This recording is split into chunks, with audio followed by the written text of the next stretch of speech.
क्या एमबीबीएस इन उज़्बेकिस्तान एक सच में एक अच्छा ऑप्शन है एमबीबीएस अब्रॉड करने के लिए। तो इस वीडियो में आज हम जानेंगे कि एमबीबीएस इन उज़्बेकिस्तान क्यों एक अच्छा ऑप्शन आपके लिए बन सकता है और क्यों नहीं। हेलो दोस्तों, welcome back to the channel. I am Om Prakash Mahto, a final year MBBS student in Uzbekistan. क्या आप भी एमबीबीएस इन उज़्बेकिस्तान से करना चाहते हो पर कंफ्यूज हो रहे हो अलग अलग वीडियो देख के, तो इस वीडियो को एंड तक देखना, आपको पूरा क्लैरिटी मिल जाएगा। तो दोस्तों, सबसे पहले हम डिस्कस करेंगे कुछ लेटेस्ट न्यूज़ जो कि एमबीबीएस अब्रॉड से रिलेटेड आई है एंड सम कुछ हमारे पास कुछ आपका स्कैम स्टोरीज़ भी है जो रिसेंटली मेरे पास आया था, तो मैं वो भी आपके साथ शेयर करूंगा ताकि आप ऐसे स्कैम में ना फंसो। तो दोस्तों, आप सभी ने एक न्यूज़ देख लिया होगा कि किर्गिस्तान में 13+ यूनिवर्सिटी को बैन कर चुकी है। तो एक्चुअली वो 13+ यूनिवर्सिटी नहीं है, 7 और भी यूनिवर्सिटी थे जिन्हें बैन कर दिया गया है। वो 7 यूनिवर्सिटी ने क्या किया, उन्होंने जब चेकिंग वहाँ पे स्टार्ट हुई तो उससे पहले ही उन्होंने हार मान लिया कि हम ये सारे स्टैंडर्ड्स फॉलो नहीं करते हैं तो हम पे जांच ना हो। तो 13+ तो जांच के बाद पाई गई कि वो स्टैंडर्ड फॉलो नहीं कर रही है, और 7 पहले ही मान लिया था। टोटल 20+ यूनिवर्सिटी आपका किर्गिस्तान में बैन हो चुकी है। उनके अपने ही गवर्नमेंट ने उनको बैन कर दिया है कि वो अब डिप्लोमास जो भी डिग्री होती है वो बच्चों को नहीं दे सकते, या तो लोकल को या इंटरनेशनल को, किसी को नहीं दे सकते। और भी जो रिमेनिंग यूनिवर्सिटी वहाँ पे है उनको भी 2, 3, 4 या 5 साल का अल्टीमेटम मिला है कि अपने आप सिस्टम को सुधारो वरना तुम्हें भी बैन कर दिया जाएगा। तो कुछ जो वहाँ के टॉप यूनिवर्सिटी है उनको भी वो अल्टीमेटम 2 साल 3 साल का ही मिला है कि आप अपना सुधारो, अपना जो भी क्लिनिकल एक्सपोजर होता है, जो भी प्रैक्टिकल ट्रेनिंग होती है उनको सुधारो वरना आपको भी निकाल दिया जाएगा सिस्टम से। और अगर फिर भी आप अगर किर्गिस्तान में एडमिशन लेने का सोच रहे हो तो काफ़ी ज़्यादा सोच समझ के आप एडमिशन लेना। किसी भी एजेंट के बातों पे मत आ जाना, क्योंकि एजेंट से आपको बोलेंगे कि यूनिवर्सिटी अब बाद में ठीक हो जाएगा, कुछ भी दिक्कत नहीं आएगी। विश्वास मत करना, आप सही से रिसर्च करना, वेरीफाई करना, तभी एडमिशन लेना। तो दोस्तों, ये तो था आपका लेटेस्ट न्यूज़ जो भी अभी एमबीबीएस अब्रॉड से रिलेटेड चल रही है, हॉट टॉपिक की किर्गिस्तान का जो भी यूनिवर्सिटी बैन होगी उनके बारे में। और रिसेंटली मेरे पास एक और रियल स्कैम स्टोरी आया है। एक बच्चे ने मुझे 3-4 दिन पहले व्हाट्सएप पे मैसेज किया था। वो बच्चा काफ़ी डिप्रेस था और काफ़ी टेंशन में था, तो उस स्टोरी को भी मैं आपको बतलाता हूँ। तो दोस्तों, स्टोरी कुछ ऐसा है। फरवरी वाले इंटेक में उसने रशिया में एडमिशन लिया, द बिग ह्यूज कंट्री। तो दोस्तों, उसके एजेंट ने उसको कोई और यूनिवर्सिटी बोल के किसी और यूनिवर्सिटी में एडमिशन करा दिया, और वो इस यूनिवर्सिटी का नाम था रोस्तव स्टेट मेडिकल यूनिवर्सिटी, जो कि आपका ये है आपका यूक्रेनियन बॉर्डर पे, और वहीं पे आपका रशियन आर्मी का मिलिट्री बेस भी है। और वहाँ पे आपका नॉर्मली ही आपका ड्रोन अटैक्स होते रहती है, प्लस हमेशा ही वहाँ पे इमरजेंसी सिचुएशन रहता है। और उसके एजेंट ने उसको उसी यूनिवर्सिटी में एडमिशन करवा दिया, और एडमिशन के बाद उसको 1 महीना के अंदर में ही सारा अपना जिसने 9 से 10 लाख उसका खर्चा ऑलरेडी हो चुका था, उसको छोड़ के उसको इंडिया वापस आना पड़ा, और फिर से वो नीट की तैयारी कर रहा है। बस आप बच्चे का आप मेंटल स्टेटस समझने का ट्राई करो, क्योंकि उसने ऑलरेडी 9-10 लाख रुपया खर्चे कर चुके हैं, अपना समय ऑलरेडी वहाँ जाकर वेस्ट कर चुका है, और ऊपर से जो उसके पेरेंट्स के हार्ड अर्न मनी थे उनको भी ऐसी बर्बादी हो गया हो। तो प्लस उसके रिश्तेदार जब वो घर आया तो अलग से उनका ताना वाना चलते रहता है, रिश्तेदारों का आपको पता ही है। तो उसका बच्चे का मेंटल स्टेटस समझो। इसमें गलती किसकी हुई? वो बच्चे को तो कुछ पता ही नहीं है एमबीबीएस अब्रॉड के बारे में। उसको तो कोई एजेंट पे भरोसा कर लिया, उस भरोसे पे करके एडमिशन ले लिया। रशिया में इतना बड़ा कंट्री में पता नहीं कहाँ क्या हो रहा है, बच्चों को तो नहीं पता। तो दोस्तों, मैं यही कहना चाहता हूँ बाबा अपने वीडियो के माध्यम से मैं आपको, कि कभी भी ऐसे चोर उचक्के वाले जितने भी एजेंट होते हैं उनसे आप बच के रहो। उनके चक्कर में आप फंस गए ना, आपका मतलब जैसे कि बच्चे का देखो 10 लाख रुपया गया, टाइम गया, मेंटल प्रेशर, मतलब पूरा डिप्रेस था बच्चा। मेरे से बात किया उस दिन, बोल रहा था भैया मैं तो काफ़ी डिप्रेस था। वो बेचारा अभी डिप्रेशन से बाहर आके फिर रीनीट देने वाला है। तो इस टाइप का केस देकर कभी कभी लगता है एजेंट लोग जो फ्रॉड करते हैं, इसलिए मैं आपको बोलता हूँ हर वीडियो में ऐसे एजेंट्स आप बहुत सोच समझ के वेरीफाई करना। तो दोस्तों, वापस हम अपने टॉपिक पे आ जाते हैं। एमबीबीएस उज़्बेकिस्तान के बारे में वीडियो है, तो वापस हम अपने टॉपिक पे आ जाते हैं। तो दोस्तों, मैंने कुछ यूट्यूब वीडियो देखा और जिसमें आपका कुछ भी बोल के लोगों को डाइवर्ट करने का कोशिश किया जा रहा है। वो यूट्यूब वीडियो में लोग कुछ भी बोल रहे हैं और कैसे भी लोगों को डाइवर्ट कर रहे हैं। कुछ यूट्यूब चैनल्स तो इतने बड़े बड़े चैनल्स हैं, मतलब एमबीबीएस अब्रॉड के, लेकिन उनका जब भी आप उसका कमेंट सेक्शन देखोगे, उन्होंने कमेंट वेरिफिकेशन ऑन किया हुआ है। आप अपना कुछ रिव्यू भी नहीं दे सकते। अगर आप कुछ भी कमेंट करते हो सच्चाई, वो जो बोल दिए मतलब वही राइट है, अपना कुछ रिव्यू देना चाहते हो तो नहीं दे सकते। वो पहले वेरीफाई करेंगे, फिर एक्सेप्ट करेंगे कि ये कमेंट आना चाहिए कि नहीं उसका वीडियो में। आप खुद देख लेना, बहुत सारे ऐसे एजेंट्स हैं, उनका कमेंट सेक्शन आप चेक करना। तो ऐसे एजेंट्स को देख के आप समझ लेना कि वो क्या आपको कैसे गुमराह कर रहे हैं। तो दोस्तों मैं आपको क्या बोलूँ, कुछ यूट्यूबर्स के पास तो पॉइंट्स ही ख़त्म हो गए हैं कि उज़्बेकिस्तान का कंपैरिजन किसी और कंट्री को करने के लिए तो उन्होंने अलग ही पॉइंट अब स्टार्ट कर दिया है, जो कि अच्छा नहीं है डिस्कस करना है। हम सब स्टूडेंट हैं यहाँ पे, हम सब भाईचारा से यहाँ पढ़ते हैं, कोई भी कंट्री में सब पढ़ रहे हैं। तो वो इतने मतलब नीचे गिर के इतने बेस लेवल पे काम कर रहे हैं कि उन्होंने अब हिंदू मुस्लिम करना स्टार्ट कर दिया है। मतलब समझ सकते हो आप लोग, उन्होंने वीडियो में डायरेक्टली ऐसे मेंशन कर रहे हैं कि उज़्बेकिस्तान जाओ तो उनको रेसिज्म फील होता है, ऐसा कुछ कुछ करके। तो ये भी मैं आपसे भी पूरा डिस्कस करता हूँ कि क्या था ये। तो वो यूट्यूबर्स अब आपका स्टडी पॉइंट, आपका एफएमजी पासिंग परसेंटेज हाईएस्ट किसका है, प्लस आपका क्लिनिकल एक्सपोजर पे नहीं बोल पा रहे हैं, तो अब क्या कर दिए हैं, हिंदू मुस्लिम के बारे में बोलना स्टार्ट कर दिए हैं कि आप उज़्बेकिस्तान जाओगे तो उनको उज़्बेकिस्तान के लोग हिंदू को आपका रेसिज्म करते हैं उनके साथ। तो दोस्तों अप्रोक्स मेरा 4 साल होने को आया है उज़्बेकिस्तान में। एक्चुअली मैं यूक्रेन से ट्रांसफ़र था सेकेंड ईयर में यहाँ पे, तो मेरे को 4 साल यहाँ पे अप्रॉक्स कंप्लीट होने वाला है। और 4 साल के अंदर ऐसा मेरे साथ ऐसा कभी नहीं हुआ कि मैं हिंदू हूँ तो इस बात पे मेरे साथ कभी रेसिज्म हुआ हो। लोग आपका अच्छे बुरे हर कंट्री में होते हैं, लेकिन मैं यहाँ उज़्बेकिस्तान में देखा हूँ कि ये लोग इंडियंस के प्रति कितना ज़्यादा वेलकमिंग है, ये इंडियंस को काफ़ी ज़्यादा पसंद करता है। ये मैं नहीं बोलता दोस्तों, मेरे बात पे विश्वास मत करो आप। कोई भी जो रैंडम यूट्यूबर्स भी आपका उज़्बेकिस्तान आता है, आप उनका जाकर ब्लॉग देख लो, वो आपको उज़्बेकी लोगों के बारे में क्या बोलते हैं, वो इंडियंस को कैसे पसंद, कितना हद तक पसंद करते हैं। तो ये भी जो कुछ लोग रेसिज्म वाले बात पे आ रहे हैं, उनको हाथ जोड़ कर मैं रिक्वेस्ट करता हूँ, भाई तुम और किसी पॉइंट पे बोल लो, लेकिन इस पे मत बोलो कि वहाँ के लोग मतलब किसी भी लोगों को ऐसे बदनाम मत करो तुम। एंड दोस्तों मैंने आपको अपने बहुत सारे पुराने वीडियो में बोला है कि आपको अगर study focus, clinical exposure focus वाले इन्वायरमेंट में आना है, तो आपको एकदम बिना डिस्ट्रैक्शन के आपको स्टडी वाला माहौल चाहिए, तभी आप उज़्बेकिस्तान सिलेक्ट करो। अगर आपको थोड़ा डिस्ट्रैक्टेड माहौल चाहिए, पार्टी वाला माहौल चाहिए, तो आप आराम से अच्छा लाइफस्टाइल वाला माहौल चाहिए, तो आप आराम से कोई भी यूरोपियन कंट्रीज़ के कॉलेजेस सिलेक्ट कर सकते हो या फिर रसिया सिलेक्ट कर सकते हो दोस्तों। एक्चुअली मैं भी आपका एक ट्रांसफ़र स्टूडेंट हूँ, मैं यूक्रेन से ट्रांसफ़र लिया था यहाँ पे। तो मेरे काफ़ी सारे फ्रेंड्स हैं जो कि आपका रसिया में है, किर्गिस्तान में है, कजाकिस्तान में है, जॉर्जिया में है।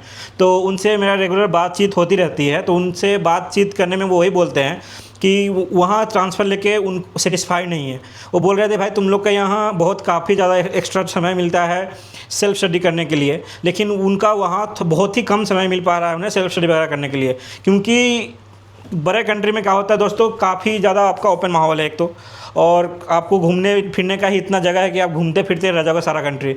जितना ज़्यादा बड़ा कंट्री सेलेक्ट करोगे तो ये घूम लेता हूँ, कभी वो घूम लेता हूँ, इसी में आपका सारा टाइम निकल जाता है। तो वो अब हमें बोलते हैं कि काश भाई हम भी तुम लोग के साथ ही, हम लोग एक साथ ही उज़्बेकिस्तान ही ट्रांसफ़र ले लिए होते, क्योंकि अब रिसेंटली से ही आपका 3-4 एग्ज़ाम से आपका उज़्बेकिस्तान का जो आपका एफएमजी का रिज़ल्ट है वो आपका लीडिंग है और टॉप पे है कि सबसे ज़्यादा एफएमजी पासिंग परसेंटेज कहीं है तो वो उज़्बेकिस्तान में है अभी करंटली आपका। बात सिंपल है दोस्तों, अगर आप कोई भी चकाचौंध वाला कंट्री अगर सिलेक्ट करते हो और वहाँ डिस्ट्रैक्शन तो होगा ही, भले ही आप कितना सीधा क्यों ना हो, आप दोस्तों को देख के उनके पीयर प्रेशर में आके वो सब चीज़ भी करने लगोगे जो सब चीज़ें आपको नहीं करना चाहिए। इसलिए अगर आप पढ़ने का पर्सपेक्टिव से कोई भी कंट्री सिलेक्ट कर रहे हो तो ऐसा कंट्री सिलेक्ट करना चाहिए जहाँ पे ज़्यादा डिस्ट्रैक्शन ना हो, आपको मोस्टली स्टडी फोकस एनवायरनमेंट मिले। क्योंकि एक तो आप भी जानते हो, मैं भी जानता हूँ, हम सब कोई तुरंतबाज नहीं है, हम कोई नीट बस क्वालिफाई करके आए हैं या फिर अच्छा भी स्कोर करके आए हैं, लेकिन नीट में हमारा सिलेक्शन तो नहीं हुआ, इंडिया में सीट तो नहीं मिला, हमारे पास दूसरा चांसेस है नहीं कि हम एफएमजी में बार फेल होते रहे। तो अगर आप कोई भी कंट्री जा रहे हो तो ऐसा ही कंट्री सिलेक्ट करो कि आप स्टार्टिंग से वहाँ पढ़ पाओ, अपने स्टडी पर फोकस कर सको और अपना एफएमजी और पीजी की तैयारी स्टार्टिंग से ही अच्छे से कर सको। और एक बात दोस्तों, जो अदर कंट्री के आपके यूट्यूबर स्टूडेंट्स हैं उनको मैंने तो एक तो देखा है कि वो अपना सिटी लाइफ दिखा रहे हैं, मौज मस्ती दिखा रहे हैं, पार्टी दिखा रहे हैं, ये सब वीडियो तो डालते हैं। उनको मैं कभी ऐसा नहीं देखा कि उनको कभी हॉस्पिटल ब्लॉग डालते हुए, रेगुलर क्लास ब्लॉग डालते हुए या फिर आपका सिमुलेशन ट्रेनिंग का कभी वीडियो डालते हुए। जो कि मेन होता है। यही सब वीडियोस तो बच्चे देखना पसंद करते हैं, क्योंकि बच्चे एब्रोड पढ़ने ही आ रहे हैं, वहाँ पे सिटी देखने नहीं आ रहे हैं। बच्चे का मेन फोकस क्या होता है, हम एब्रोड जा रहे हैं तो स्टार्टिंग से ही जब बच्चे फर्स्ट ईयर में आते हैं हाईली मोटिवेट होते हैं। अगर उनको स्टार्टिंग से ही सही डायरेक्शन दिखाया जाए स्टडी की तरफ तो उनके लिए बेनिफिशियल होगा। स्टार्टिंग से ही आप डिस्ट्रैक्ट कर दोगे तो डिस्ट्रैक्टेड वे में चला जाएगा। तो ये सब तो वहाँ कोई नहीं दिखाता। मैं बहुत सारे यूट्यूबर्स का ढूंढते रह गया वीडियो, मुझे नहीं मिला कि वो अपना हॉस्पिटल्स का ब्लॉग दिखा रहे हैं, अपने क्लासेस का ब्लॉग दिखा रहे हैं, बस एन्जॉयमेंट का दिखा रहे हैं। आप खुद समझदार हो, रेगुलर क्लास हो, रेगुलर हॉस्पिटल एक्सपोजर हो, तभी तो बेचारा कोई वीडियो बनाएगा। लेकिन छोड़ो, ये तो उनका पर्सनल चॉइस है, उनको कैसा वीडियो बनाना चाहिए कैसा नहीं वो तो मैं नहीं बोल सकता, उनका पर्सनल चॉइस है। भाई लोग, तुम लोग ये भी ढोंग बंद करो कि तुम लोग बोलते हो वीडियो में कि बहुत सारे एजेंट ने मुझे कनेक्ट किया फिर भी मैं आपका एडमिशन वाला काम नहीं करता। तो दोस्तों भाइयों, तो भाई तुम एडमिशन वाला काम नहीं करते तो तुम्हारे डिस्क्रिप्शन में, तुम्हारे कमेंट सेक्शन में तुम्हारा व्हाट्सएप कनेक्शन का लिंक, तुम्हारे इंस्टाग्राम में डीएम का लिंक क्यों डाले हो भाई? इतना ही देश सेवा वीडियो तो बना लिए, फिर डीएम करने का ज़रूरत क्या है? तो ये सब बोल के ढोंग करना बंद करो कि तुम ये सब में नहीं कर रहे हैं। ओपनली करो, इसमें क्या दिक्कत है? अगर बच्चे तुम्हारे थ्रू आ रहे हैं, कोई भी अगर स्टूडेंट यूट्यूबर के थ्रू आ रहा है तो इसमें तो बच्चे का ही फ़ायदा है, बच्चे का ही कम से कम पैकेज में एडमिशन होगा। और जो बच्चे यहाँ पढ़ रहा है अगर वो एडमिशन करवाता है, एक तो पैकेज कम लगेगा, एक तो जो इंडिया में जो एजेंट्स बच्चों को लूटते हैं, स्कैम करते हैं, बच्चे उससे बच पाएंगे अगर स्टूडेंट्स यूट्यूबर के थ्रू आ रहे हैं तो ये सब ढोंग बंद करो। अगर बच्चे तुम्हारे थ्रू आ रहे हैं डायरेक्टली बोलो हाँ करवाते हैं, कम में करवाते हैं। वैसे भी तुम एजेंट से कम ही पैकेज दे पाओगे, डायरेक्ट करवा रहे हो यूनिवर्सिटी में। तो बस ये ढोंग बंद कर दो। करवाते हो तो हाँ मानो, हाँ करवाता हूँ मैं, कम पैकेज में करवाता हूँ तो हाँ मानता हूँ मैं कि बच्चों के साथ स्कैम तो नहीं कर रहा, कोई भी स्कैम से बचा ही रहा हूँ, कोई स्कैम में तो नहीं डाल रहा बच्चों को। कोई भी यूट्यूबर स्टूडेंट्स अपना वीडियो बनाता है, रेगुलर वीडियो अपलोड करता है और बच्चे उनसे क्वेरी करते हैं तो उनमें उनको प्रॉफिट होता है। हाँ मानते हैं प्रॉफिट होता है तो अच्छी बात है ना, कम से कम बच्चे स्कैम में तो नहीं पड़ रहे ना। और इसमें तो बच्चे का ही फायदा है, बच्चे का कम पैकेज में एडमिशन हो रहा है। इंडिया में एजेंट 10 लाख 12 लाख इतना 3-3 लाख तक आपका एजेंट फी ले लेते हैं। कम से कम वो सबसे तो बच्चे बच रहे हैं, क्योंकि जब वो नेक्स्ट ईयर आएंगे तो उन्हें पता चल जाएगा कि रेगुलर क्या चार्जेस होते हैं, यहाँ पे कितना का पैकेज है। तो कम से कम वो तो बच रहे हैं ना, बच्चे का फैमिली का जो हार्ड अर्न मनी है वो तो बच ही रहा है अगर तुम्हारे थ्रू आ रहा है तो इसमें छुपाने वाली बात तो है नहीं कुछ, इसमें तो बच्चे का ही फ़ायदा है। तो दोस्तों अगला बात करते हैं हम लैंग्वेज की। तो तुम रशिया सिलेक्ट करो, उज़्बेकिस्तान सिलेक्ट करो, किर्गिस्तान करो, कजाकिस्तान करो, तो तुम्हें रशियन लैंग्वेज का बेसिक सीखना ही होता है। क्योंकि जो तुम्हारे पेशेंट्स होंगे, जो लोकल पेशेंट्स होंगे, जो गांव से जो पेशेंट्स आते हैं वो इंग्लिश से बात नहीं करेंगे। हाँ कुछ पॉपुलेशन यहाँ उज़्बेकिस्तान में मोस्टली जो न्यू जनरेशन है वो इंग्लिश जानते हैं, लेकिन जो बूढ़े लोग होते हैं उनको, जो गांव से पेशेंट्स आते हैं उनको इंग्लिश नहीं आता, वो रशियन में बात करते हैं। तो आपको हर जगह फर्स्ट ईयर में ही आपको वो बेसिक रशियन लैंग्वेज का क्लासेस करवाया जाएगा। तो अगर आप बेसिक सीख लेते हो तो यह आपके लिए अच्छा होता है, बेसिक कम्युनिकेशन आपका इंक्रीज़ हो जाता है। अब बात करते हैं दोस्तों हम MBBS एब्रॉड या MBBS इन उज़्बेकिस्तान के स्टडी के बारे में।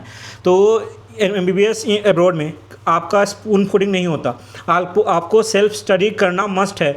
आपको ही सेल्फ स्टडी करना पड़ेगा अपने FMG के लिए या फिर नीट PG के लिए, आपको खुद से ही प्रिपेयर करना पड़ेगा।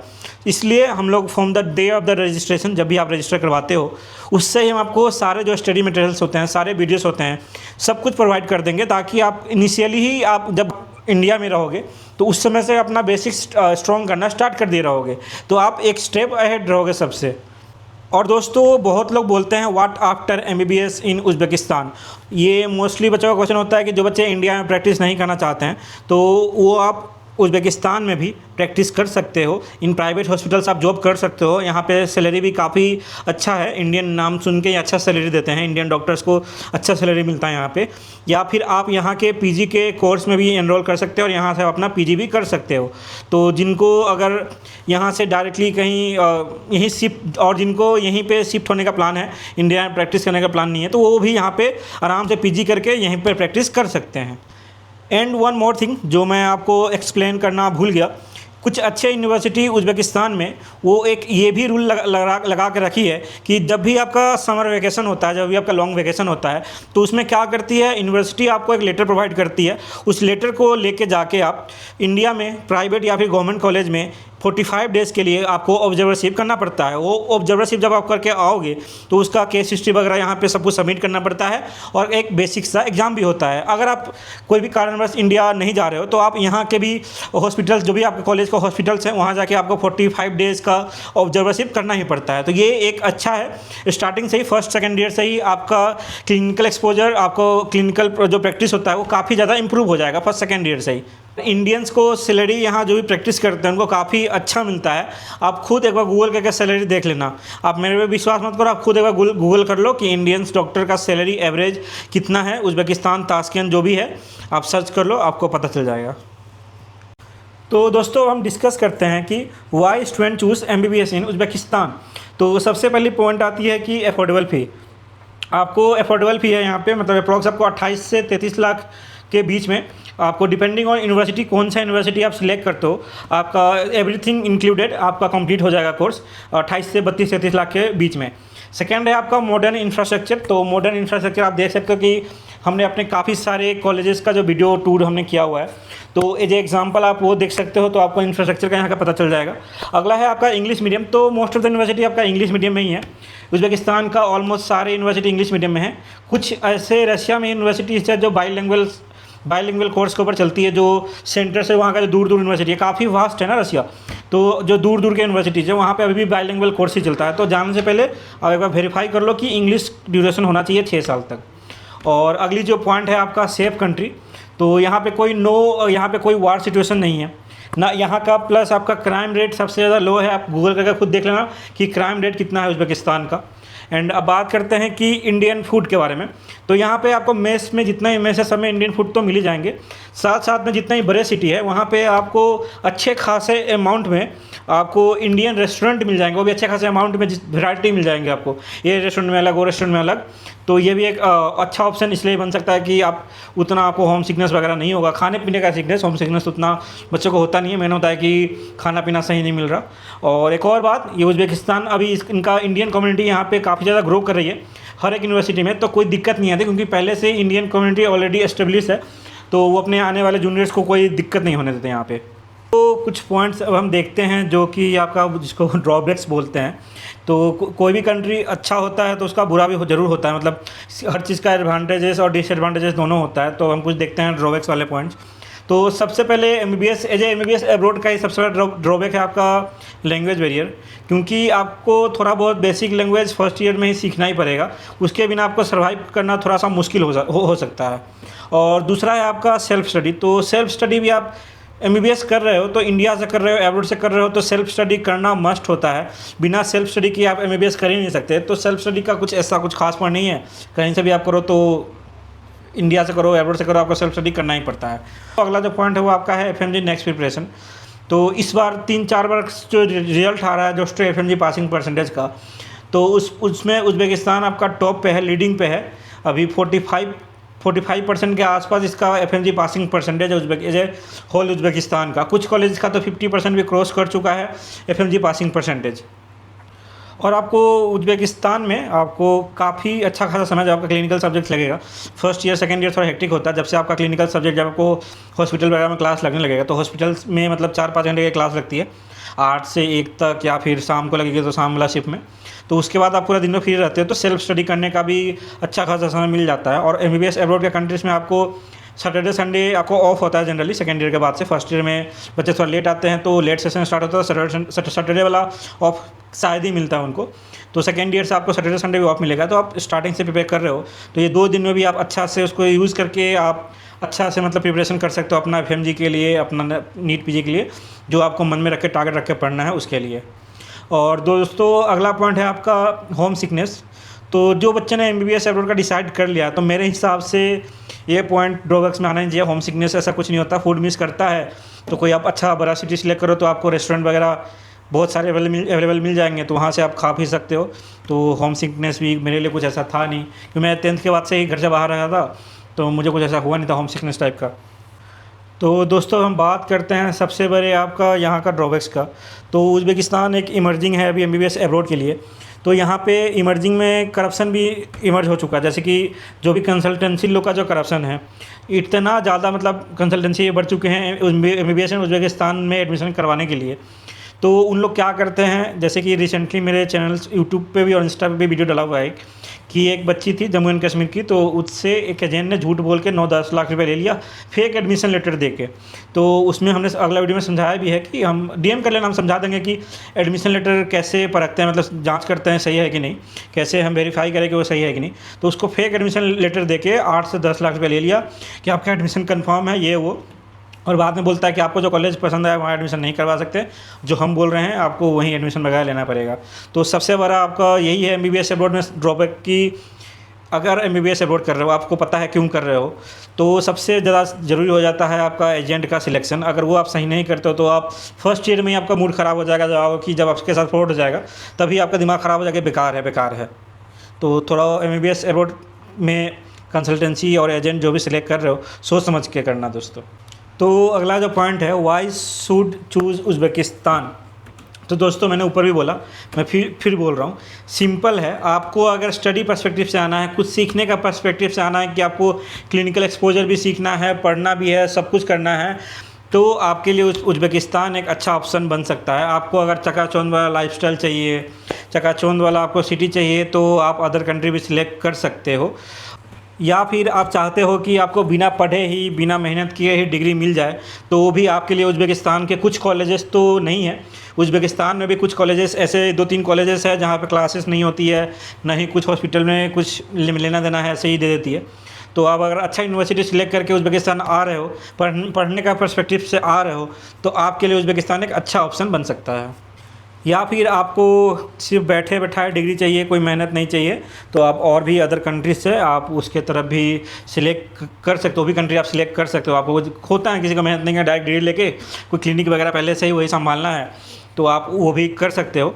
और फिर बात करते हैं अब हम यहाँ पे, जब भी आप अगर आप उज़्बेकिस्तान में आ रहे हो, तो आपका पर डे बेस पे भी अच्छे से इवैल्यूएशन होगा, आपका इंटरमीडिएट एग्ज़ाम होगा, फाइनल एग्ज़ाम होगा, सीबीटी एग्ज़ाम होगा, तभी आपको पास किया जाएगा। पढ़ने का पर्सपेक्टिव से आना चाहते हो तभी उज़्बेकिस्तान सिलेक्ट करना, बाकी आप अदर कंट्री भी सिलेक्ट कर सकते हो।